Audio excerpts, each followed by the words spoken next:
¿Cómo han cambiado las ciudades y los centros poblados en Chile durante la última década? ¿De qué manera respondemos a las distintas realidades y necesidades de sus habitantes? La planificación urbano-territorial busca responder a estos desafíos, pero ¿cómo se organiza el espacio que habitamos y quiénes lo organizan?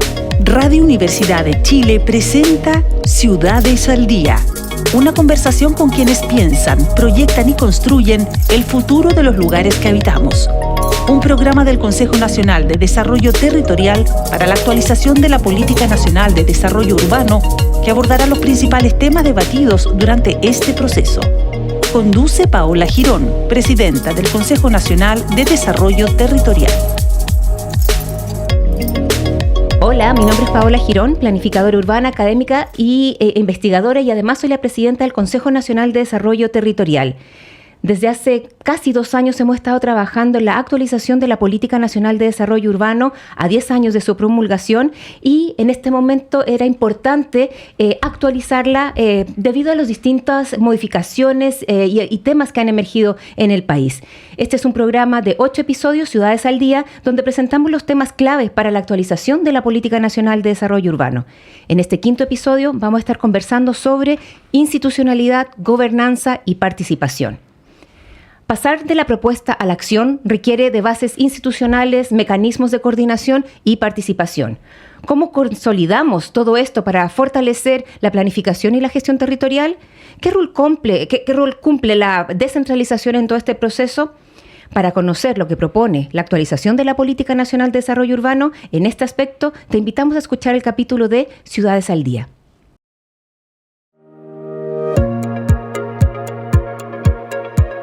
Hola, mi nombre es Juan Hernández, soy arquitecto y asesor urbanista de la comuna de Estación Central.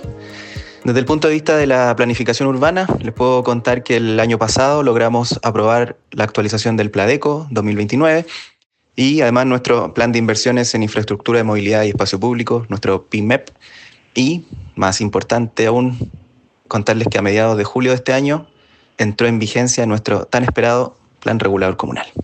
Desde su creación en 1985, Estación Central nunca había tenido un plan regulador comunal propio, sino que heredó los instrumentos de planificación territorial existentes a la fecha de las comunas de Santiago y Maipú. Del año 1939 el regulador de Santiago y del año 1965 el regulador de Maipú. Y heredó también áreas sin norma urbana de las comunas de Maipú, Pudahuel y Quinta Normal. A esto se le suma que en 1994, con la entrada en vigencia del Plan Regulador Metropolitano de Santiago, un importante sector del casco histórico de la comuna quedó sin regulación de carácter local por la derogación del seccional Alameda Poniente, que modificó entre los años 79 y 90 el Plan Regulador Intercomunal de Santiago de 1960. Es en este sector de la comuna en el que se produjo el urbanicidio señalado por nuestro alcalde en los distintos medios de comunicación, relacionado con la proliferación de cerca de 80 megaedificios hiperdensos aprobados en contravención a la Ordenanza General de Urbanismo y Construcciones y con todas las externalidades negativas que estos producen en los barrios, en la comuna y en la ciudad. Externalidades que tienen que ver con el colapso de las redes de servicios públicos, el colapso de la red vial por el déficit de estacionamientos al interior de estos edificios y el colapso del espacio público en general por incivilidades, comercio ambulante, inseguridad, sumado al déficit de áreas verdes, equipamientos de salud, de educación y de seguridad, principalmente por el aumento explosivo de la población en muy poco tiempo y en una comuna que no estaba preparada para ello, a pesar de la ubicación privilegiada que tiene en la ciudad.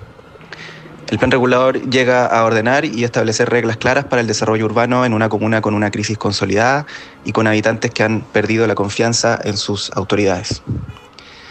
El nuevo plan regulador, aparte de regular la altura de las edificaciones, que irá entre los 2 y los 12 pisos, dependiendo del contexto urbano del proyecto y de la aplicación de incentivos normativos, y aparte de promover una densificación equilibrada, busca generar mayor acceso a equipamientos y servicios, busca que se produzca la reconversión de antiguos sectores industriales exclusivos de la comuna, incorporando usos de suelo mixtos y generando nuevas vías y nuevas áreas verdes.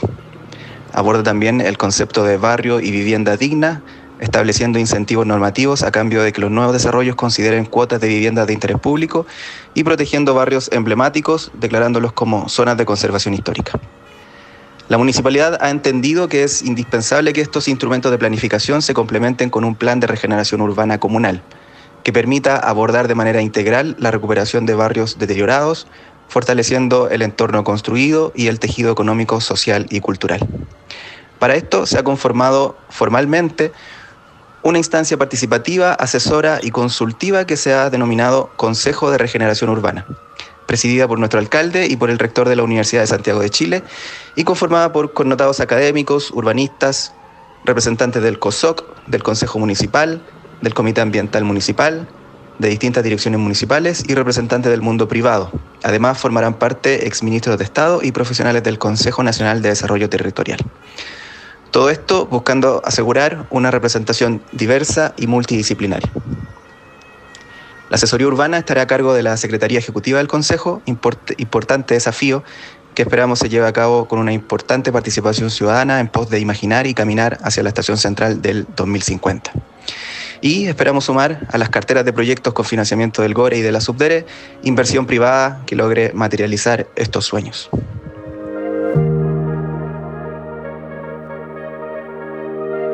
La cápsula nos muestra la experiencia cotidiana en torno a los temas que abordaremos el día de hoy. En el 5º episodio de Ciudades al Día, el tema es institucionalidad, gobernanza y participación. Este es uno de los 8 ámbitos clave de la propuesta de actualización de la Política Nacional de Desarrollo Urbano que hemos trabajado durante los últimos meses, con la participación de distintos actores a lo largo de todo el país. Para mejorar la planificación y gestión territorial, necesitamos fortalecer las capacidades técnicas a nivel local y regional. También necesitamos coordinar y articular a distintos actores para poder generar sinergias entre las inversiones sectoriales y las políticas públicas que muchas veces aparecen como fragmentadas. Para hablar de esto contamos con un invitado especial. Es Luis Eduardo Brechani, arquitecto, consultor y académico. De este tema conoce muchísimo. Él fue el director de la Escuela de Arquitectura de la Universidad Católica y además es el expresidente del Consejo Nacional de Desarrollo Urbano. Fue el primero de los presidentes de este consejo, por lo que su mirada y su experiencia es clave para entender las necesidades de la Política Nacional de Desarrollo Urbano a partir de las experiencias y cambios que hemos vivido como país en la última década. Buenas tardes, Luis Eduardo. Muchas gracias por acompañarnos hoy. Buenas tardes, Paola. Muchas gracias por la invitación. Bien, bien. Siempre es un agrado conversar con Luis Eduardo. Según tu experiencia, que es muy vasta y sobre todo en los últimos 20 años en Chile, ¿cuáles han sido los principales avances, crees tú, en la planificación y gestión territorial, pero específicamente en los últimos 10 años, y cuáles son los desafíos pendientes que tenemos como país? A ver, es una buena pregunta porque efectivamente el tema de la institucionalidad es probablemente el nudo o la clave para cumplir con todos los objetivos y metas que una política se plantea, con los sueños, con las visiones de largo plazo. Tiene que ver con quién toma las decisiones, cómo se toman las decisiones, qué poder se tiene, cómo se financia. Durante mucho tiempo han habido avances importantes, pero efectivamente en los últimos 10 años han habido avances bien notables. Y particularmente a partir de la reforma que se hizo a la Ley de Gobiernos Regionales el año 2018, en que no solamente se le entregan nuevos poderes a los gobiernos regionales, sino que además se establece definitivamente la elección democrática del gobernador regional.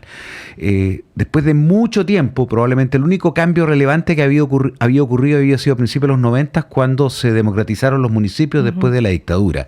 Pero esta idea de que las regiones cumplen un rol relevante, probablemente uno de los cambios más importantes. Entonces, desde ese momento hemos tenido la instalación de estos gobiernos regionales, la elección en el 2020 de gobernadores, la reelección o la nueva elección que tuvimos recientemente, mecanismos de transferencia de competencias hacia los gobiernos regionales, mecanismos de financiamiento y obviamente nuevos instrumentos dispuestos para ello. Y probablemente ahí está el mayor cambio. Después de eso, después de la última elección, la verdad, voy a ser bien franco, no hemos tenido muchos avances. No hay muchas leyes, para no decir casi no hay ninguna ley después del 2018 que avance definitivamente en los temas de descentralización y gobiernos regionales. Más bien nos hemos dedicado a implementar una ley compleja que es la de 2018. ¿Y cuáles son las principales dificultades que hemos tenido en ese proceso de regionalización que hemos vivido como país?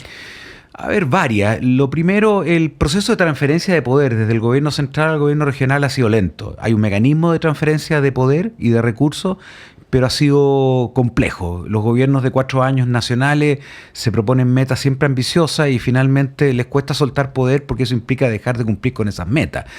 Por lo tanto, las promesas que se han hecho han sido muy lentas. Eso ha generado mucha conflictividad hasta ahora. Segundo, claramente los gobiernos regionales hoy día son muy débiles en materia de financiamiento. Chile es uno de los países más centralizados de la OECD, lejos, no más del 15%, 16% del gasto público lo ejercen los gobiernos subnacionales, gobiernos regionales y municipalidades, y el resto, el 85% restante, lo hace el gobierno, los ministerios, gobierno nacional.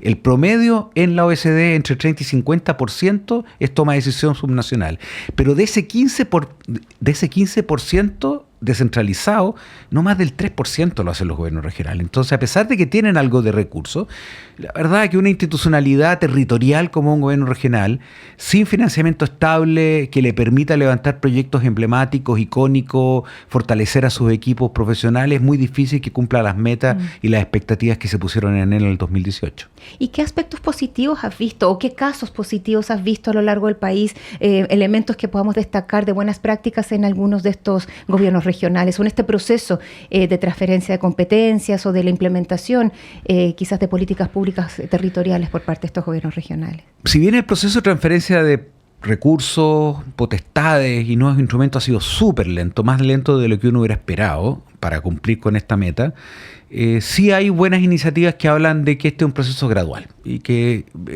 más temprano que tarde vamos a llegar a esta meta de mayor descentralización y democratización de los territorios. Por ejemplo, la capacidad que han tenido muchos de estos gobiernos regionales de concertar actores públicos y privados, quizás sin una institucionalidad clara, sin un mecanismo vinculante, pero sí de concertar a otros actores ha sido importante. Han ejercido liderazgo los gobernadores, es lo que tienen. Es el poder del voto, han sido electos democráticamente. Segundo, muchos de ellos han construido visiones estratégicas que, aunque no se materializan concretamente en proyectos en el corto plazo, sí construyen visiones de largo plazo. Varios de ellos han actualizado sus estrategias de desarrollo regional. Y tercero, muchos de ellos también han tenido la inteligencia de usar ese 3%, que es poquito, en proyectos emblemáticos, en proyectos que pueden generar sueños, que pueden generar aprendizajes de cómo coordinarse con alcaldes, de cómo levantar temas que pueden tener impacto en lo social, pero también en lo urbano. Un ejemplo muy notable es, por ejemplo, el proyecto de Nueva Alameda Providencia en el caso del Gran Santiago, o proyectos levantados también en el caso del Biobío. Hay varios gobernadores que han tratado de concentrar este esfuerzo en proyectos que tienen alto impacto. Súper. Y por otro lado tenemos una suerte de exigencia o problema o demanda por mayor participación en el país. ¿Cómo se promueve la colaboración entre el Estado y la sociedad civil y las comunidades a través de la participación? ¿Y qué avances hemos tenido en los últimos años sobre ese tema? ¿Y cuáles son las dificultades actuales entonces con el tema de la participación ciudadana?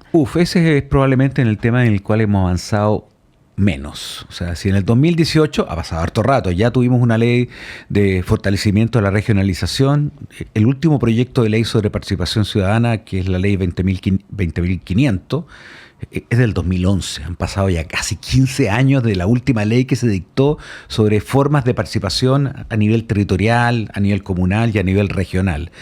Y claramente estamos súper atrasados, o sea, no ha habido ningún avance en términos de reformas de ley relevante que entregue más poder. La primera condición es lo que hablamos antes, sin más poder de toma de decisiones de los territorios, me refiero a los gobiernos regionales y a los municipales, es decir, más recursos, más instrumentos, mayores potestades, menos superposición con el gobierno nacional. Claramente, sin esa condición es muy difícil invitar a los ciudadanos a participar. O sea, yo no puedo invitar a un ciudadano a participar en un barrio, en una comuna o en una región, que es donde se da el debate, no se da a nivel nacional, eso se hace en el Congreso, si mi interlocutor no tiene poder. Es muy difícil, muy difícil. Esa es la primera condición. Pero también hay otras condiciones institucionales.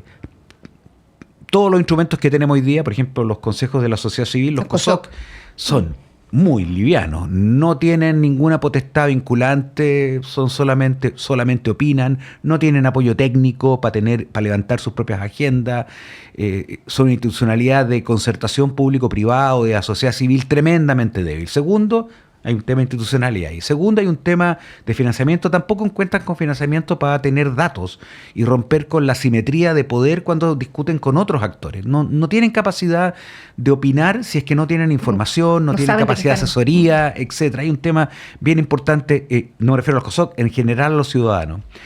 Y tercero, y cuarto, digamos, aparte de recursos, aparte de información, claramente no hay mecanismos anticipados. Hay algunos esfuerzos en algunas leyes, pero la participación no se hace al final, se hace al principio. Los mecanismos de anticipación del debate en torno a proyectos, planes y ciudades son fundamentales.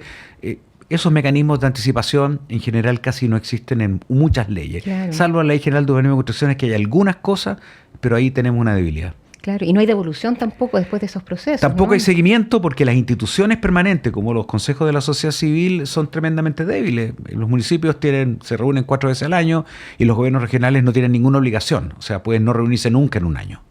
Sí. Y en ese sentido, entonces, ¿qué tipo de temas crees que son muy importantes en términos de gobernanza, institucionalidad y participación que debiéramos empezar a impulsar de manera significativa, además del proceso de centralización y el proceso de participación ciudadana? A ver, las 4 condiciones básicas de una buena gobernanza y participación son que haya financiamiento, por lo tanto el traspaso de financiamiento hacia los gobiernos regionales y la autonomía municipal también. Hay que mencionar que los municipios son súper dependientes. No más de 7 municipios en Chile tienen autonomía fiscal en términos de recursos propios. El resto dependen del gobierno central. Con eso es imposible tomar decisiones. El primero es financiamiento. Sin financiamiento, un gobierno regional y un municipio es muy difícil que tenga autonomía. Siempre depende de otro.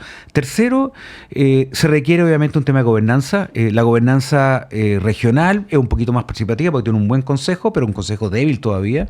Pero la gobernanza municipal, voy a ser bien franco, está dominada más bien por el poder del alcalde. Claro. El consejo tiene poco poder y los vecinos y las organizaciones de la sociedad civil menos. Tercero, claramente hay un tema de instrumentos. Los instrumentos públicos son con los cuales gobernamos y tomamos decisiones. No solamente requieren que técnicamente sean viables, sino que requieren mecanismos, como tú decías muy bien, de participación temprana, de devolución y vinculante. Y cuarto, claramente hay que financiar técnicamente el soporte de asesoría a la sociedad civil. No puede ser que la sociedad civil pelee en asimetría de poder respecto a apoyos técnicos, respecto a apoyo en términos de capacitación o respecto también en información. Muchísimas gracias, Luis Eduardo. Encantado. Ya, muchas gracias. A continuación vamos con la segunda entrevista de este episodio sobre institucionalidad, gobernanza y participación del programa Ciudades al Día. ¿Cómo han cambiado las ciudades y los centros poblados en Chile durante la última década? ¿De qué manera respondemos a las distintas realidades y necesidades de sus habitantes? La planificación urbano-territorial busca responder a estos desafíos, pero ¿cómo se organiza el espacio que habitamos y quiénes lo organizan? Escucha Ciudades al Día en Radio Universidad de Chile. Conduce Paola Girón, presidenta del Consejo Nacional de Desarrollo Territorial. Todos los miércoles a las 18:30 horas en el 102.5 FM y radio.uchile.cl. Bueno, seguimos con el tema de gobernanza en la Política Nacional de Desarrollo Urbano y tenemos estas preguntas sobre cuáles son las bases para una gestión territorial descentralizada, integrada y democrática. Necesitamos más articulación, más descentralización y también más participación. A su vez, esto exige modernizar los marcos normativos, generar mayor transparencia, información actualizada y también información que esté disponible. La propuesta de actualización de la Política Nacional de Desarrollo Urbano aborda estas y otros temas referentes a los temas de gobernanza. Y para conversar sobre esto tenemos un invitado que forma parte también del Consejo Nacional de Desarrollo Territorial. Él es Gonzalo Vial. Gonzalo es geógrafo, fue encargado de la reconstrucción de la región del Maule después del terremoto del 27F. Hoy es el director ejecutivo de la Fundación Huella Local y además como consejero del CNDT formó parte del proceso de desarrollo y de actualización de la Política Nacional de Desarrollo Urbano. Buenas tardes, Gonzalo, bienvenido. Muchas gracias por la invitación y un gusto conversar con usted, presidente. Bueno, sobre este tema yo sé que tú sabes mucho, Gonzalo, así es que te vamos a preguntar, ¿cómo avanzamos hacia una gobernanza más pertinente con la diversidad de territorios que tenemos en Chile? Tú nos vienes contando que has viajado mucho en estos días. ¿Qué mecanismos se proponen entonces para fortalecer los gobiernos regionales y los municipios? Bueno, lo primero es el paraguas que nos cobija. Por eso es tan importante que estos temas hayan aparecido en la actualización de la nueva Política Nacional de Desarrollo Territorial. Me refiero a la descentralización, a los temas de la intersectorialidad, a los temas de la innovación a nivel local. Y poner eso en el centro me parece que desde una política como la que se está conformando va derribando algunas cosas que han sido como estructurales en nuestra política en los últimos años, y que a través de lo que buscamos en la política, creo yo, van a tener un piso, digamos, para generar políticas públicas conforme a lo que aquí se está declarando. Ahora, desde el punto de vista de lo que uno ve en el territorio, efectivamente, uno ve muchas ganas de participar, tanto en el sector privado como en los municipios y, por cierto, los gobiernos regionales. Nosotros nos toca trabajar con gobiernos regionales, y me acuerdo haber estado con un gobernador que decía haber estado, era el gobernador de la región del Biobío, y él nos decía que como intendente, antes había sido intendente, había podido estar en un territorio tal. Por ejemplo, en este caso estábamos en Quilleco, había podido estar 6 veces en todo el periodo anterior. Y en el periodo que le tocó como gobernador regional, cuando ya el mandante no era Santiago, sino que la ciudadanía, los votantes, la región, había logrado estar más de 30 veces en ese mismo territorio, en un periodo que todavía no terminaba. Entonces, este tema de la descentralización tiene implicancia en cómo esto se desarrolla a nivel territorial. Otro ejemplo que yo puedo dar es que tenemos una mesa público-privada que estamos desarrollando con el gobernador regional, en este caso Santana, en la región de Los Lagos. Esta mesa la inauguramos con el gobernador Vallespín, cambia el gobernador Vallespín, cambia el color político y la mesa se mantiene. ¿Por qué se mantiene? Por la mesa que lo solicita, ¿no? Porque la mesa, la gobernanza que se arma ahí, no la va a dejar caer ninguno de los participantes porque está trayendo resultados para esa comunidad. Pero además quiero destacar que es porque la mesa resulta porque hay una autoridad electa que durante 4 años le puede dar continuidad a ese acuerdo regional para hacer ciertas cosas. Entonces, yo diría que uno es el paraguas y otro es cómo operativizamos cosas concretas en los territorios que van cambiando la realidad del país. ¿Y cuáles son los mecanismos que uno podría pensar en términos de gobernanzas en estas distintas regiones o las relaciones, una gobernanza territoriales diversas? ¿Cuáles podrían ser estos mecanismos? Yo creo que se ha avanzado mucho. En términos democráticos, digamos, hoy día tenemos el gobernador regional, los consejeros, a nivel municipal el alcalde, ¿cierto? Un consejo. Yo diría que tenemos algunas deudas en términos de participación ciudadana, de tal manera de ir equilibrando un poco la condición de poder en estos espacios, pero también se ha avanzado en eso. Yo creo que los mecanismos más clave es que la gobernanza, que está declarada como una intención en las políticas públicas y en muchas de las políticas públicas, plan de zonas de rezago, plan de zonas extremas, todas traen la idea de una gobernanza. Pero en general, el financiamiento y el desarrollo de esta gobernanza no está contemplado en la política pública. En general uno dice, bueno, aquí se tiene que armar una mesa. ¿Ya quién arma la mesa del territorio de Chiloé, donde estamos trabajando? Está la asociación de municipios, pero se encarga el SECPLAN de una de las comunas de hacer esto. Claro. Chuta, pero el SECPLAN ya está colapsado, es el diagnóstico que tenemos de las capacidades que también aparecen en este texto. Entonces, hay que decir, pueden haber entidades que articulen esto, asistencias técnicas que puedan generar, y esos mecanismos son relevantes porque la participación está. Los distintos sectores del Estado quieren poner su agenda, llegan a consenso a nivel local mucho más fácil, pero falta quien esté articulando eso y cómo también pasar de esa articulación a los resultados concretos. A quién desarrolla el proyecto, ¿cierto? La solución, las partes más complejas, y navega dentro del Estado con estas propuestas. Sí. Y en ese sentido, ¿cómo fortalecemos estas capacidades de los gobiernos regionales y locales que, como dices tú, son pocos, tienen pocas capacidades financieras también? ¿Cómo se pueden fortalecer para efectivamente implementar estas gobernanzas más descentralizadas y territoriales, ¿no? Bueno, nosotros hemos promovido la idea de alianzas público-privadas para el desarrollo, de tal manera que el sector privado y el Estado puedan ocupar los recursos que cada uno tiene, la gestión política, la gestión de políticas públicas, de financiamiento que tiene el Estado, las empresas de innovación, de recursos, para que puedan trabajar en conjunto. Obviamente que ese es un aspecto que se puede mejorar a nivel territorial. Pero, por ejemplo, las cosas que también se han visto aquí, la planificación. ¿cierto? ¿Cómo tú haces una planificación que vaya siendo más vinculante, digamos, en los territorios, tanto a nivel regional con los PROT, como a nivel de los planes reguladores, que ojalá fueran de nivel territorial y no solamente que normaran la zona urbana, de tal manera de ahí tener una manija que te permita convocar, porque si la planificación es vinculante y convoca, entonces tú vas a tener después en la gestión la necesidad de incorporar y también la voluntad de incorporarse de quienes han tenido que participar de esa planificación. Me parece muy relevante los instrumentos de planificación y, por cierto, en nuestro caso, las alianzas público-privadas. Ya. Y tú mencionaste sobre la participación ciudadana. Nosotros hemos viajado a nivel nacional y vimos que la ciudadanía está cansada de las formas actuales de participación. Quieren tener más incidencia, quieren participar en procesos de más largo plazo, no solamente al inicio, sino que a lo largo de políticas y proyectos. ¿Cómo ves tú que se incorpora esta participación ciudadana en los procesos de planificación territorial y urbana?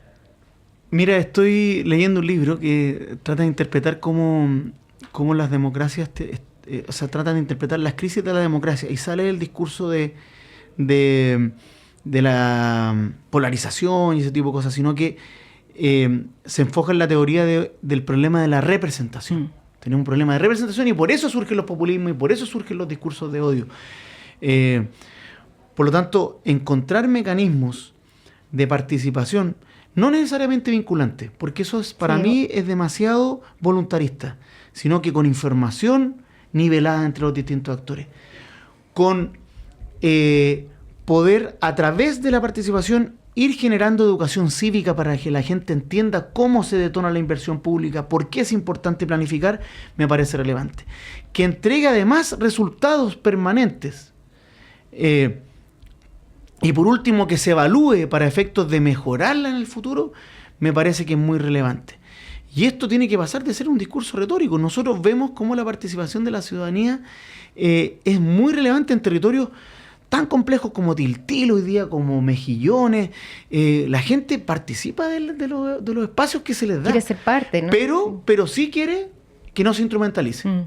O sea, si después nos llevamos el resultado de esa participación, mira, estos fueron los números, entonces vamos a diseñar el plan de tal manera, el proyecto de tal manera, entonces la gente dice, basta de sobrediagnóstico. O sea, lo que vienen a preguntarme qué necesito, pero nadie me viene a decir cómo nos vamos a hacer cargo de eso. Yo creo que... O evaluar los procesos después, evaluarlo, ¿no? al final del proceso, ojalá terminado, decir cómo lo mejoro en el futuro. Entonces, yo creo que tenemos un problema de representación y abrir espacios no vinculantes, sino que con buena información, evaluando el proceso y también con resultados concretos, me parece que es la forma que vamos a acercar más a la ciudadanía a la participación ciudadana. Bueno, con esto cerramos este capítulo sobre gobernanza, institucionalidad y participación. Hemos podido ver las distintas dificultades que tenemos de efectivamente realizar una planificación urbana y territorial debido a estos problemas de gobernanza que tenemos, con el deseo de que el proceso de descentralización continúe, de que